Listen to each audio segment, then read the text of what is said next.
فعل مضارع تا با عین مادہ باب افتعال اتبع یتبعو اتباعن فالو کرنا پیروی کرنا. تتبع یہ جو ہے یہ واحد مذکر حاضر کا صیغہ ہے اور حتیٰ کے بعد جو ان چھپا ہوا ہے اس کی وجہ سے یہ منصوب یا خفیف استعمال ہوا ہے. تتبع فعل اور فاعل اس لیے کہ صیغہ میں نے آپ کے سامنے اس کو واحد مذکر حاضر کا بولا ہے. انتا ضمیر مرفوع منفصل اس کا فاعل ہو گیا اور ملتہم جو ہے یہ مضاف مضاف الیہ ہو کر یہ مفعول بہ ہو گیا.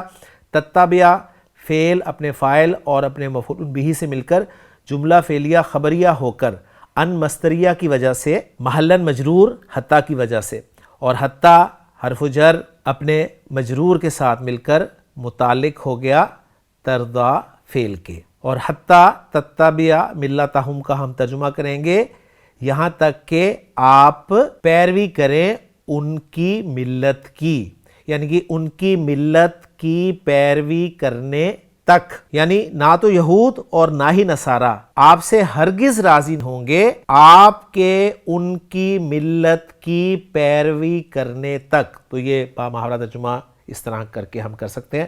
بہرحال پورا جملہ جو ہے الحمدللہ ہمارا گرامیٹیکلی انالائز ہو گیا اور ساری چیزیں الحمدللہ کلیئر ہو گئی ہیں اور جملہ ہم اس کو مستانفہ قرار دے چکے ہیں واو استنافیہ کی وجہ سے. چلتے ہیں اب دوسرے جملے کی طرف.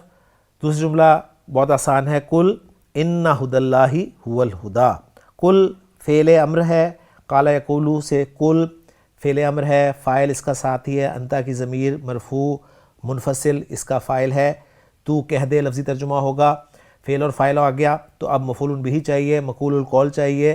تو وہ جملہ آ رہا ہے کہ ان ھدی اللہ ھو الھدی، جس میں ان حرف از حروف مشبہ بالفعل ہے اور جب بھی ان آئے گا اس کا ایک اسم ہوگا، ایک خبر ہوگی.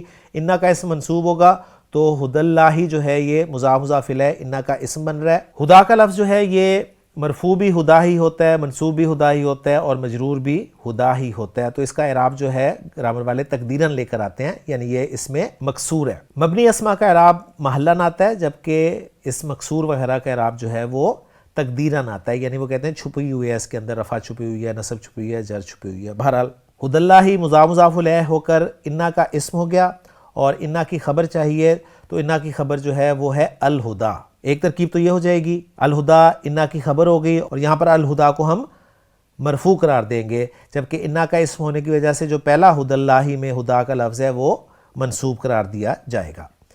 تو ایک ترکیب تو یہ ہے کہ انا ھدی اللہ الھدی اور یہ ہوا کی ضمیر جو ہے یہ ضمیر فصل لائی گئی ہے تاکہ یہ مبتدا و خبر کے درمیان جو ہے وہ ذکر کر دی جائے. ایک طریقہ تو یہ ہے. دوسرا طریقہ یہ ہے کہ ھدی اللہ کو انا کا اسم مان لیں اور انا کی خبر جو ہے وہ ایک جملہ اسمیہ ھو الھدی جس میں ہوا مبتدا ہے اور الھدی خبر ہے، جملہ اسمیہ کو پھر انا کی خبر مان لیں. تو یہ دو طریقے سے ایسے جملوں کو انالائز کیا جا سکتا ہے. بہرحال انا ھدی اللہ ھو الھدی جو ہے یہ جملہ اسمیہ کل کے لیے مقول القول بن رہا ہے، لہٰذا محلاً منصوب قرار دیا جائے گا اور کل فعل اپنے فاعل اور مفعول بہ یعنی مقول القول کے ساتھ مل کر جملہ فعلیہ انشائیہ ہو جائے گا.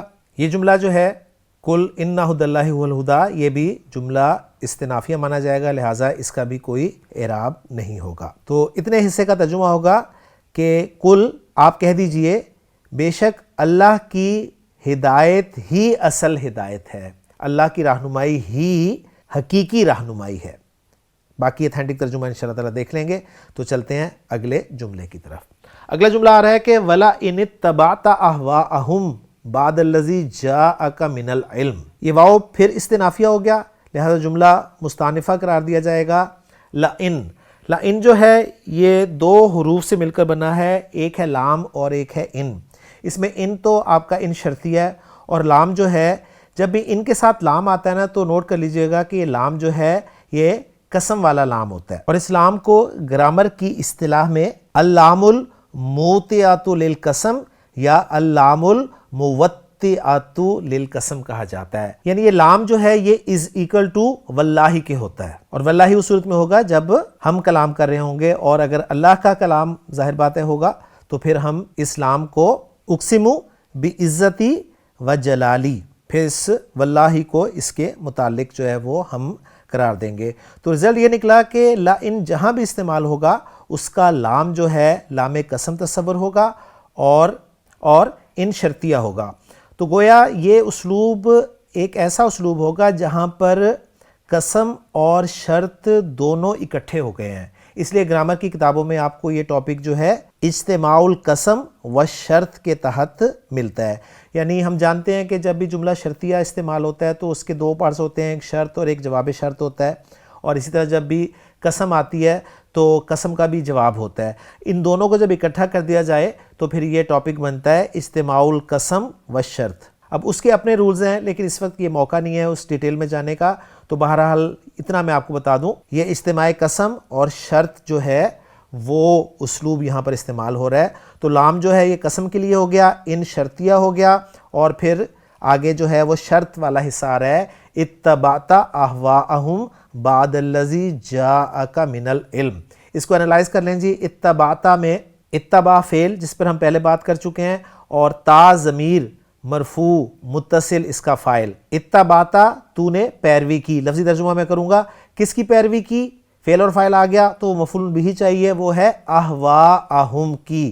اہواءہم جو ہے یہ مضاف مضاف الیہ کنسٹرکشن ہے جس میں اہوا جو ہے جمع کا لفظ ہے, ہوا کی جمع ہے, خواہش کے معنی میں یہ لفظ استعمال ہوتا ہے, اور ہم کی ضمیر جو ہے یہ مجرور متصل ضمیر مضاف الیہ ہے. مضاف اپنے مضاف الیہ سے مل کر مفعول بھی بن گیا اتبعت فعل کے لیے.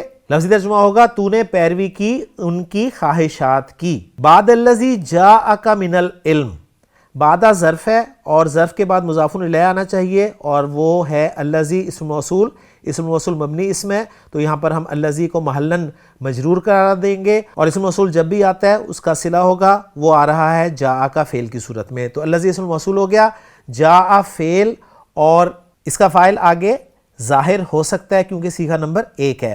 کاف ضمیر جو ہے یہ منصوب متصل اس کا مفعول بھی ہے. جاءک کا ترجمہ ہوگا وہ آیا تیرے پاس. اب کیا آیا تیرے پاس, من العلم جار مجرور ہے, اور جار مجرور جو ہے یہ جاء کا جو فاعل ہے نا ہوا کی ضمیر, کیونکہ ہمیں مرفوع تو کوئی اسم نظر نہیں آ رہا, تو جاء کا جو فاعل ہے نا ہوا کی ضمیر اس کا ہم حال قرار دے دیتے ہیں اس کو. یعنی وہ آیا تیرے پاس اس حال میں کہ وہ علم میں سے ہے.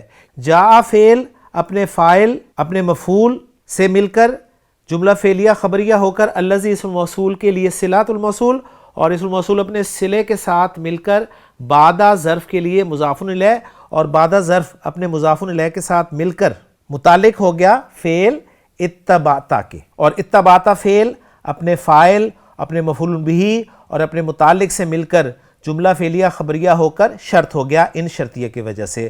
یعنی ترجمہ ہم کریں گے ولا ان, اور قسم ہے کہ اگر تو نے پیروی کی ان کی خواہشات کی بعد اس کے کہ تیرے پاس علم آ گیا. اب جواب شرط ہمیں چاہیے, لیکن یہاں پر نوٹ کر لیجئے جب بھی قسم اور شرط اکٹھے ہو جاتے ہیں تو جو جواب آتا ہے نا آگے وہ شرط کا جواب نہیں ہوتا بلکہ وہ قسم کا جواب ہوتا ہے. تو اب جو آگے آ رہا ہے نا کہ ما لک من اللہ من ولی ولا نصیر, یہ جواب قسم کہلائے گا, جواب شرط نہیں کہلائے گا. اس کو اچھی طرح نوٹ کر لیں کیونکہ یہ اصول ہے کہ جب قسم اور شرط اکٹھے ہو جاتے ہیں تو اب شرط کا بھی جواب آتا ہے قسم کا بھی جواب آتا ہے, تو وہ جو جواب ہوتا ہے اس کو کس کا جواب مانا جائے گا, تو اس کو قسم کا جواب جو ہے وہ مانا جاتا ہے. تو یہ جواب قسم ہے ما لک من اللہ من ولی ولا نصیر, اور جواب قسم میں ہم جانتے ہیں کہ اگر وہ منفی جملہ ہو تو اس میں کوئی زور پیدا کرنے کی ضرورت نہیں ہوتی, ورنہ اگر پازیٹیو جملہ ہو تو اس میں زور پیدا کیا جاتا ہے. تو یہ ما لک من اللہ من ولی ولا نصیر جو ہے اس کو انالائز کر لیتے ہیں ہم, اس کو ہم جواب قسم بنا لیں گے. لیکن سوال پیدا ہوگا پھر جواب شرط کیا ہے, تو جواب شرط کو پھر محذوف مانا جائے گا, ذہن میں رکھیے گا, اور وہ محذوف جو ہے وہ اسی جواب پر یہ جو آ رہا ہے جواب قسم اسی پر دلالت کر رہا ہوگا. اب اس کو انالائز کر لیں. ما لکا میں ما جو ہے یہ ما نافیہ ہے, لکا جار مجرور ہے, یہ خبر مقدم قرار دیا جائے گا اس لیے کہ میں اسے جملہ اسمیہ بنا رہا ہوں کیونکہ مجھے آگے کوئی فعل نظر نہیں آ رہا. تو لکا جو ہے خبر مقدم ہو گیا. من اللہ جو ہے یہ جار مجرور ہے اور متعلق یہ ولی کے ہے, مقدم ہے, اور جب جار مجرور مقدم ہو جاتا ہے نا تو عام طور پہ یہ حال بن جاتا ہے.